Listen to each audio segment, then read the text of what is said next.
Hello and welcome to our viewers to the very first episode of Who Reads Story. I am your host for the show, 송유진. Now you might be wondering what our show Who Read the Story is about. So we'll first like to give you a brief background of our program.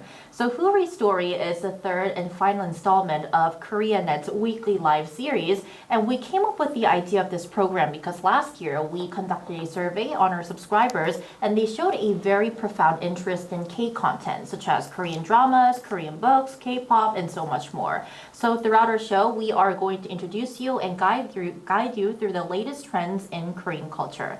And to help us dive into the latest trends in Korean culture, we have a very special guest joining us. He is Igor. Welcome to the show. Well, thank you very much for inviting. My name is Igor. I come from Slovakia, and I'm just so happy to be here.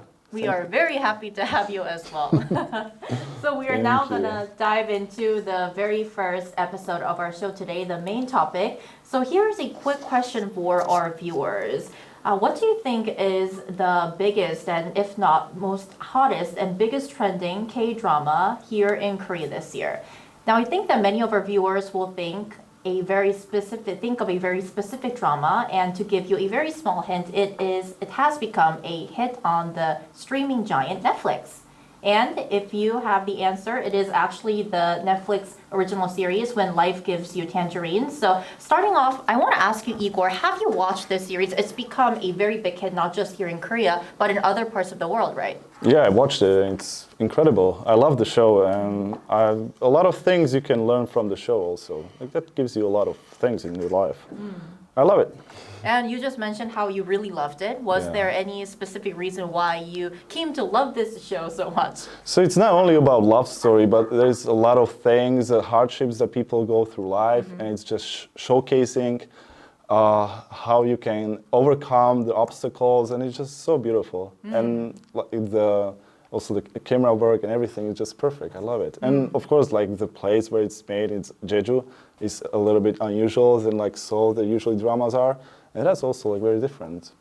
Everything is really good about the show. And you gave us a very good overview of our show, but for our viewers who might have not seen When Life Gives You Tangerines until now, this specific drama series, it is a 16-episode series. It's divided into 4 volumes, and each volume is based on a specific season here in Korea. Now, to give you a bit more of a context, one of Korea's biggest standout features is that it has 4 distinctive seasons: spring, summer, fall, and winter.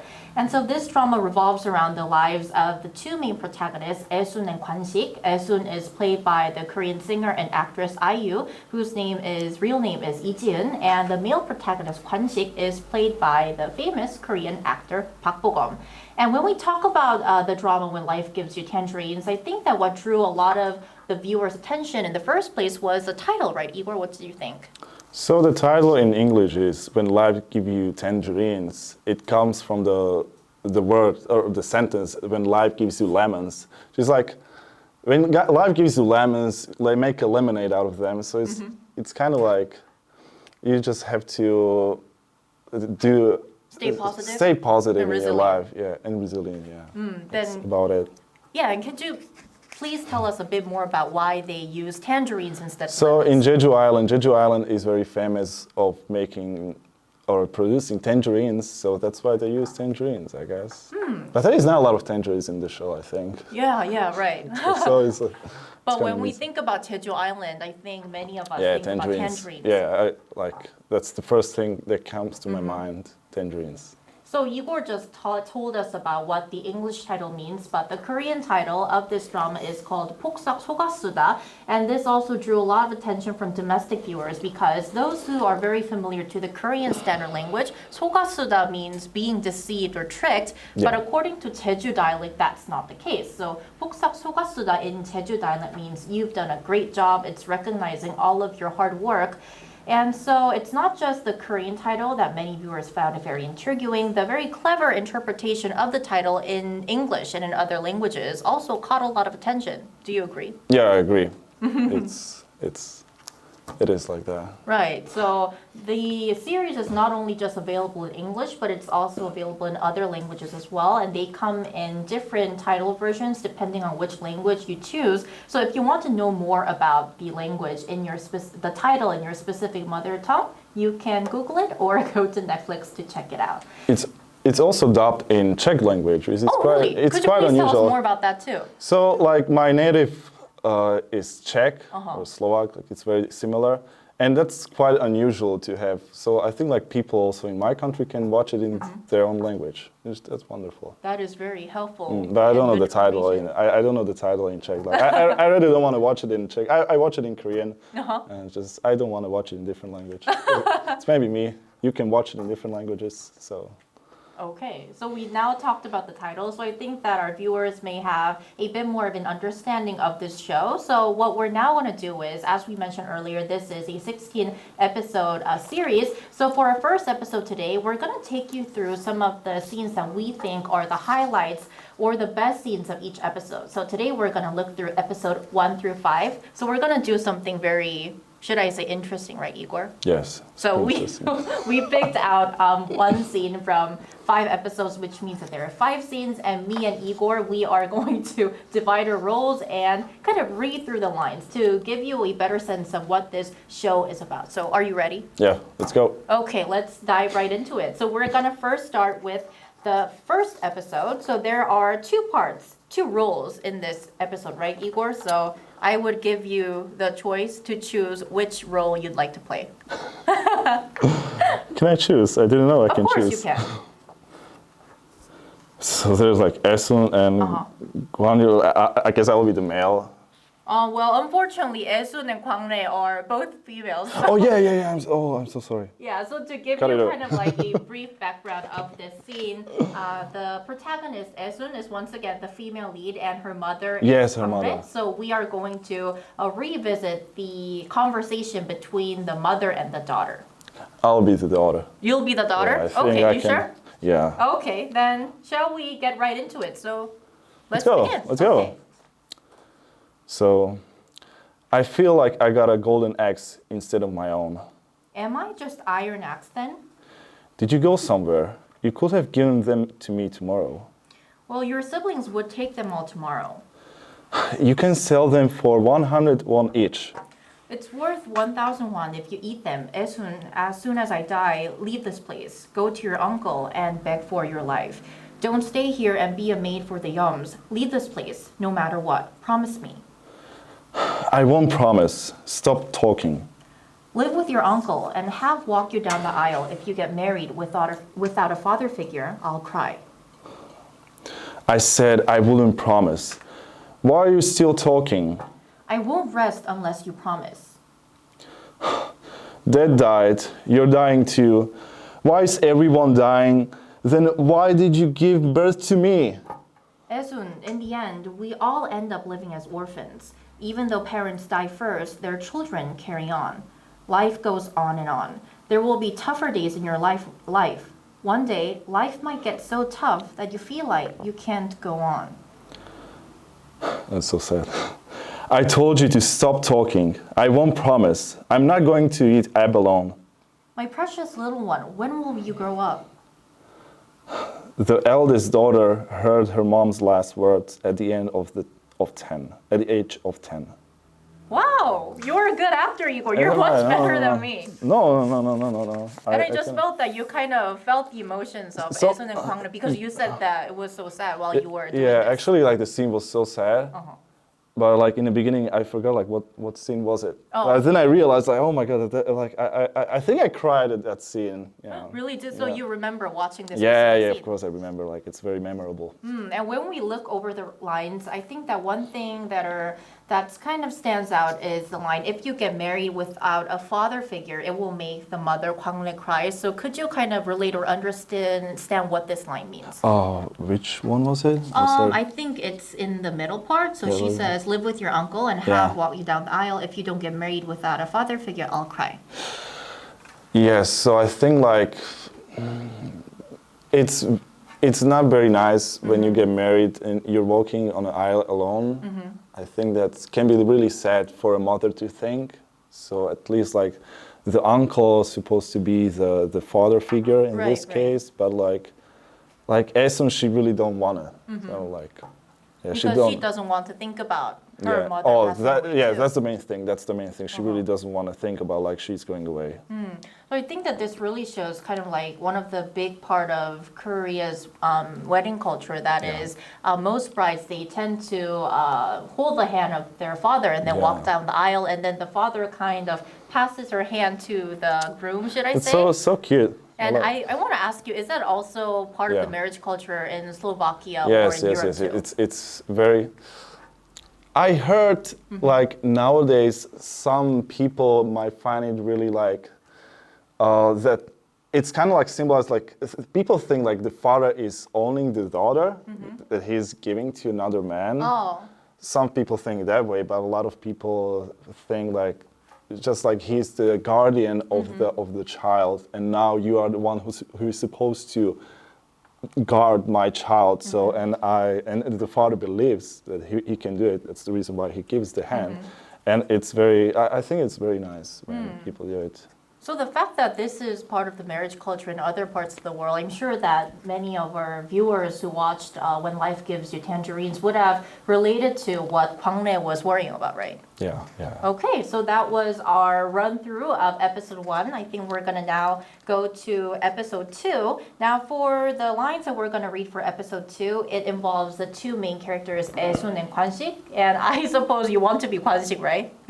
Like if you wanted to change, like I can go for it, but like I can go for Guanxi. Okay. He was handsome. Like, he was handsome. Okay, he was handsome. Also, Esun is beautiful, so you can catch Oh, it. thank you for that. So we're now gonna try and go through episode 2. So I'll start.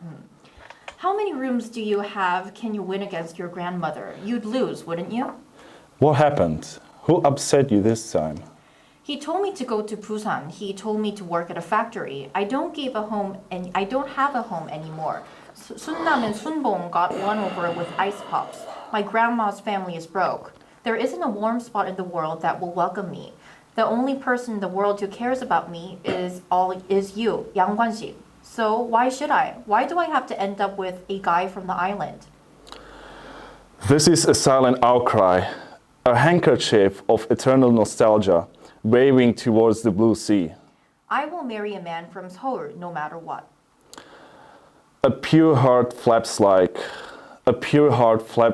in the wind like waves. Especially not a guy who doesn't even know what nostalgia is. Never. The first man to hang, who could it be? The first man to hang a sad and sorrowful heart in the air. So what if you know what nostalgia is? What about college? What about becoming a poet? What about the mainland? I can't give you everything, but one thing I will do for you, no matter what. Come on, can you at least just say you'll give me everything? Just tell me you will five me the moon and the stars. How can I live with like this? I don't know. I can lie. You'd actually lose to your grandmother, wouldn't you? This is a silent outcry. Oh, shut up. What a way to end the second episode. So could you please tell me your thoughts about this after reading this part? So the main character, he's trying desperately showcase Esun that he will do no matter what, he will take care of her. So that's the main thing. And she just, you can say like what she is going around her head, but he's very shy to admit, like I think Esun just wants a little bit more from him. She just wants to hear the words from him. And when we look through these lines, the word grandmother popped up several times. Like, can you win your grandmother? What do you think this really means?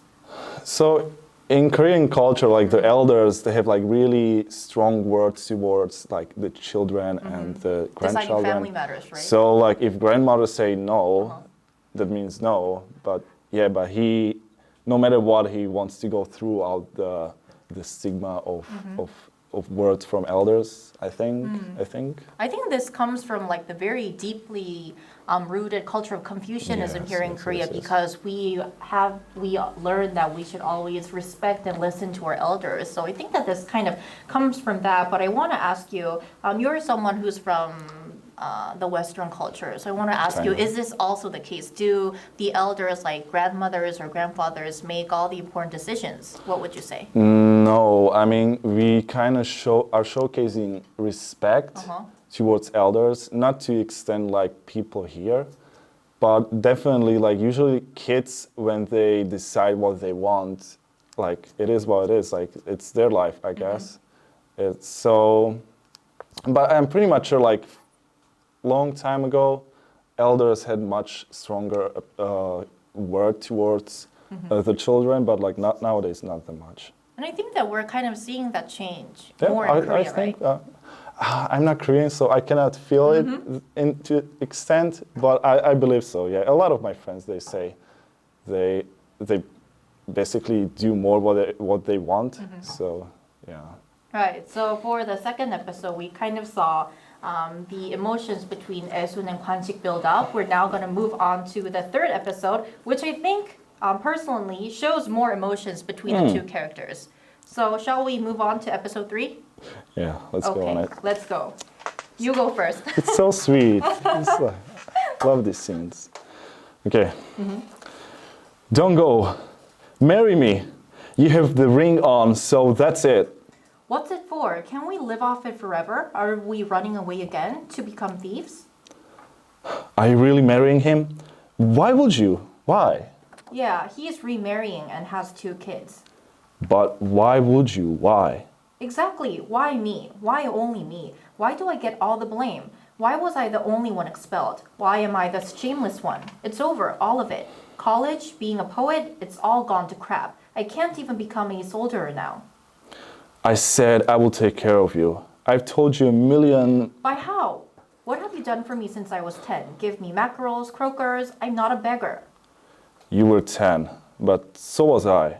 What can a 10-year-old do? Well, he said he'd do everything for me. He'll send me to college and let me be a poet. I can do that too. I'll work on boats. I'll lay bricks. Anything. No, I don't want you. Being you would be always like getting a losing role. What?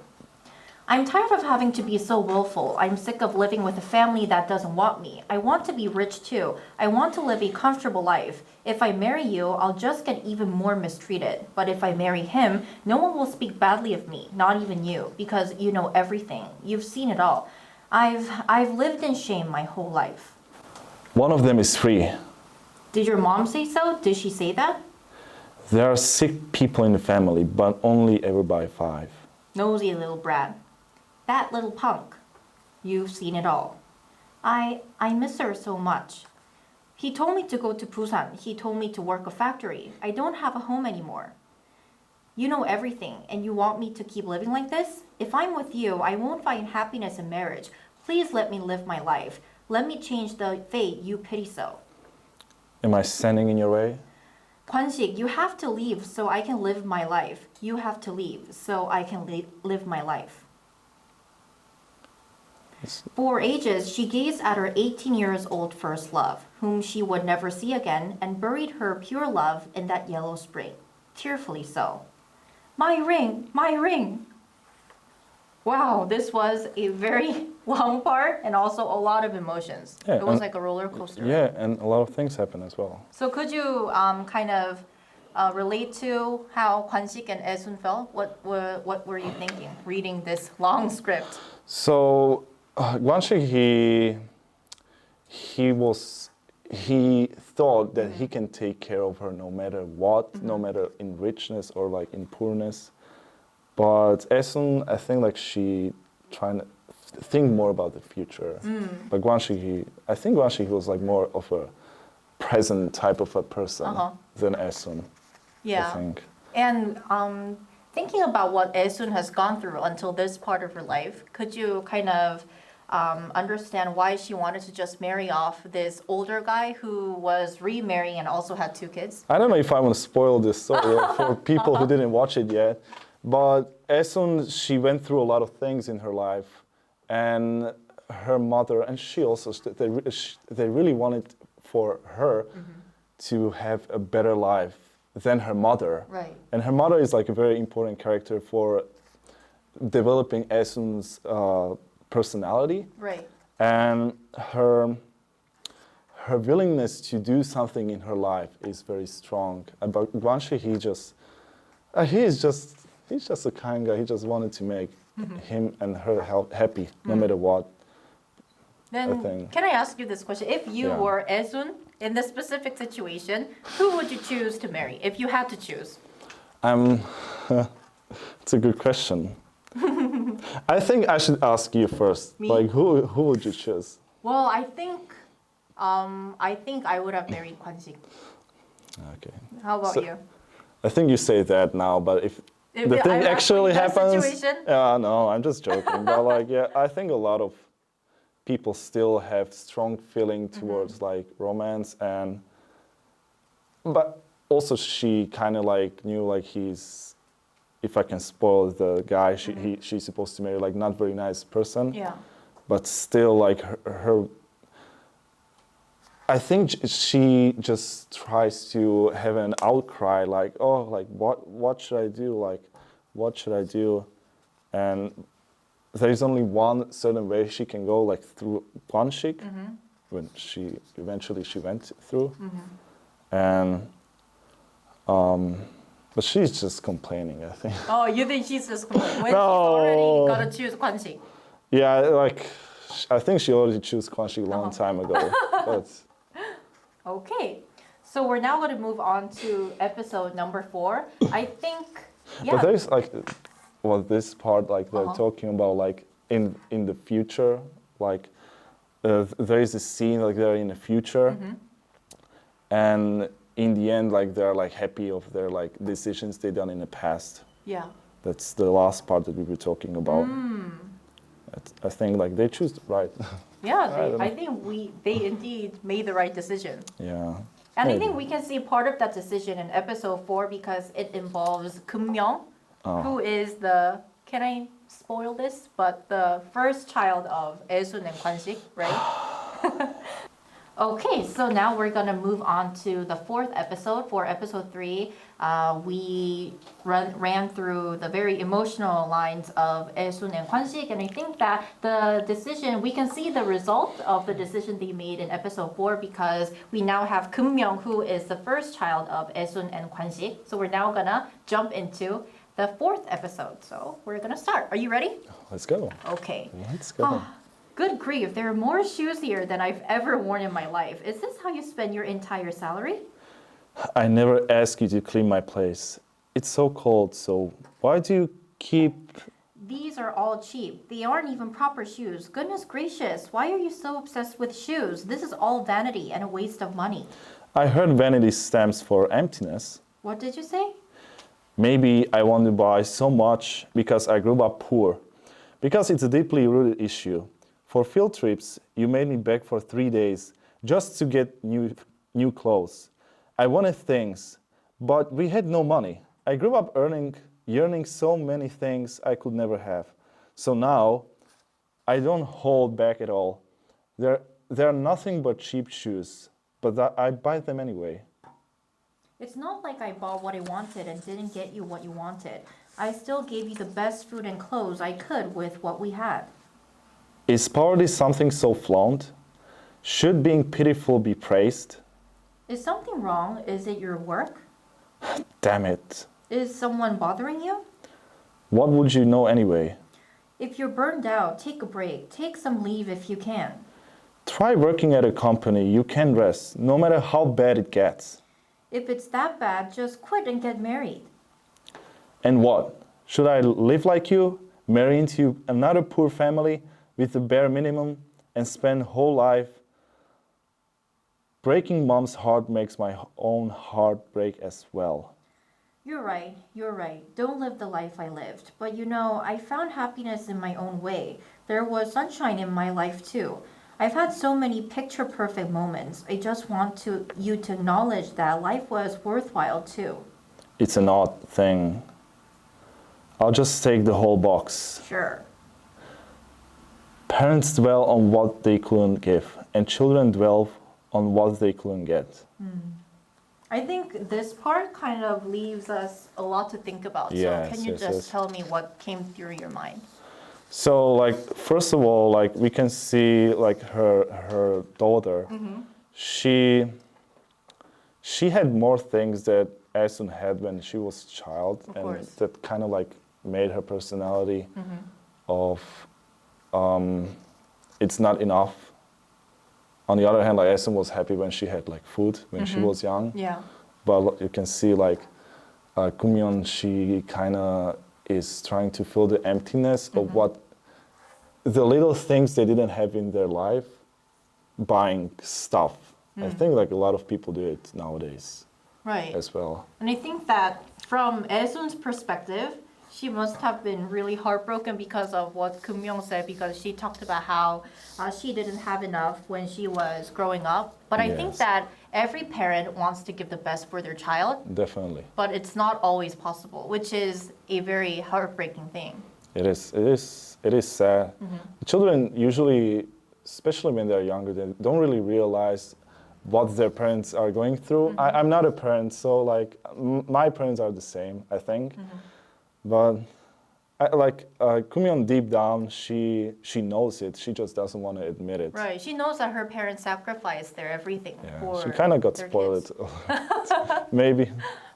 Maybe. And I also want to ask you, here, one of the lines says, breaking mom's heart makes my own heart break as well. I think I kind of have that experience whenever I say something that I think that I'll regret to my parents. I don't Yes. really feel, I actually feel really bad after saying that out loud, so I always regret it. Is this something that you also felt before? I actually, I felt it, but I don't feel it that often because I have different relationship with my parents. I have never been kind of like unhappy with what I don't have. I was just happy all the time. I'm just that kind of a guy, but like I can see the other perspective very well. I understand it. Okay, then shall we move on to our last episode? I still want to say like the last sentence, the Parents? is very like good summary of like of everything. Like parents dwell on what they couldn't give, and children dwell on what they couldn't get. Yeah. So that's about like very good point that Kumyeon gave out. I think a lot of the people who actually watch this show, who have parents or either have Yes. kids, could have related really well to this line, because I Yes, think it yes, sums up the definitely. relationship very well. Yes, definitely. And I think like kids, if they are watching the show, learns a lot Yeah. from it. I think that's one of the good aspects of the show. Right. Making people really, should I say, resonate well Yeah, with their yeah, lives. yeah. It's a good. Right, so time to look into the final episode that we're going to talk about today, which is episode 5. We are going to run through the conversation between two female characters, who is Chunok and Kwangne. For your information, Chunok is the mother of Esun's father, so she is Esun's grandmother, while Kwangne is, as we mentioned earlier, the mother of Esun. So it's a conversation between the mother-in-law and daughter-in-law. But keep in mind that they are ex-mother-in-law and ex-daughter-in-law, because you'll know if you watch the show, but Kwangne is remarried to another guy. So Yeah. shall we start? Yes. Okay, so Igor, you are gonna be Chunok, right? Yes, I'll Okay. be the grandmother, the wise Harmony. She's a wonderful character, by the She way. is. Please, God, she must live on. How could you take her away from her kids? Mother, could you please come with me? I'm scared to go on my own. Didn't I buy this for you when you got married? This is my best outfit. I think it's because we risk our lives at work that we Haenyeo believe in so many superstitions. They say when we take photos, they will soon be used for our funerals. I've had a coffin on my back for my whole life, but I still fear death. And that's why I never had my picture taken. Look at me. Your children will remember you by this photo. Pink will look great on you. Let's take one for your funeral and one for mine. You need to live longer. Join me later. I outlived my child for far too long. Even after losing my precious child, my life just went on, still eating 3 meals a day. I'll make sure I find your precious son. I'll stay by his side in the afterlife instead of finding a new husband. If you see Hangyu before I do, tell him I'm sorry. Tell him Mom is sorry. Please let him that, please. I'll make sure he gets the message, so please stay here and look after Hangyu's child. Take care of Esun as you would have taken care of Hangyu. I thought so. You brought me here to tell me that. How else would you rest in peace? She'll be an orphan at just 10 years old. She just needs one person to rely on. It's all my misfortune. It's all my fault. She's not without shame. She won't bother you all the time. If the day comes when that shy girl comes looking for her grandmother's help, then her life must be unbearably hard. So please, help her out once. She can weather even the worst without saying a word. But if she says, Grandma, I'm struggling and I need help, please save her like you'd save your own son. Just once. No more, no less. Please help her just once. Then everything will be even. You'll have nothing to apologize for to Esun's father. Kwangria, Esun is my grandchild. Why worry about her when you have a long journey ahead? Why? I just can't go yet. I just can't. Dear, you can go in peace. Leave your worries behind.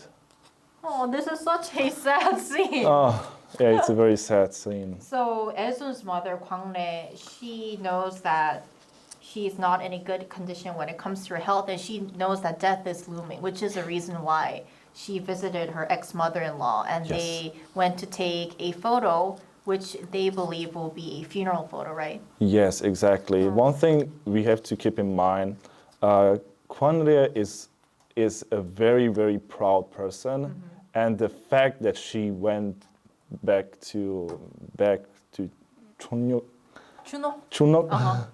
is a very, very like important part of the whole story. It's such a sad part of it, but like sad but beautiful in the same time. Because she is telling her ex-mother-in-law to please take care of her daughter if Yes. she passes away. Yes. And her grandmother is all the time, the whole story, she's very afraid that her Esun, she will end up really badly. She's all the time worried about her. And even though like she cannot give her like a lot of things, but she's all the time worried. Like grandmothers are like that. On the other, like the another grandmothers, and the different grandmother, she's not very worried, but like, yes. And I would like to point out like how her grandmother, she's all the time feeling like sorrow because she thinks she done something wrong in her life. But a mother of Esun, she is trying to like calm her down, like don't worry, like Yeah. you done nothing wrong. Just take care of my child. And yeah. Yeah, and for me, I want to point out the specific line. I think we could kind of see the haenyeo, which is the female free divers. They are kind of like one of the symbols of Korea's Jeju Island. They say when we take photos, they will soon be used for our funerals. Have you heard of like a myth or superstition like this before? No, I haven't heard about this. It's quite new for me. Yeah, and it's really, really sad. Oh, I haven't. Oh, yeah, that's very sad. I think because people don't take that often photos like today they're doing. So I don't know. I haven't thought about it at that moment when I was watching it. Well, I've never heard about this superstition before, Oh, really? but I didn't know that haenyeos had this kind of, should I say, myth. But it's really sad that at the end, this superstition turns out to be true because Kwangne, she is not really feeling well because of her rigorous job, should I say, right? Yes. She had a very difficult life. Yeah. Okay. I think the most difficult out of any of the characters there. Is Kwangne. Right? Yeah. Because she worked really hard for her family. Yeah, amazing woman. Yeah, Amazing but woman. at the end, she died at a really, really young age. Yeah, very young. Very young. People don't realize that she was like 29. Yeah, I think it was 29, Yeah. which very is young. quite an unimaginable age for one to Wow. die, right? Very sad. It is. But hopefully we'll have more happy scenes when we look through the remaining episodes of When Life Gives You Tangerines. So far we've taken a look at from episode 1 to 5. So after revisiting all these big scenes, Igor, what are your thoughts today? So the beginning of the story was very harsh, but very interesting at the same time. People learn a lot of other people's life, and they made tangerine juice in the end out of tangerines, I think. And it's wonderful. So among all the scenes we did today, Which one kind of was your resonates favorite me? or stood out to you? I really like the love story between the Isn't main that crazy? characters because it's kind of like a Romeo and Juliet. So I think like it was like episode 3 or 2. I think so. Yeah. Yeah. Yeah. So that's my favorite. What about yours? What's your favorite? I think for me it was the last episode 5, Oh, I because see. I really could feel how big of a love Kwangnae had for Esun, so we could see sort of that mother-daughter love and also the chemistry between the ex-mother-in-law and ex-daughter-in-law. So I think it made me think about a lot about what it really means to be a family. Yes, the scriptwriter is genius, by the way. And we'll help you dive into what life gives you tangerines throughout our second and third episode of Who Reads Story. And to our viewers, thank you so much for tuning in to today's episode. And thank you so much, Igor, for your time. Oh, thank you very much for inviting me. But we'll Yes. have you in our episode next week too. Yes. Okay, so please stay tuned to Who Reads Story. This was your host, Hong Yujin, and we will see you next Tuesday. Bye! Bye-bye.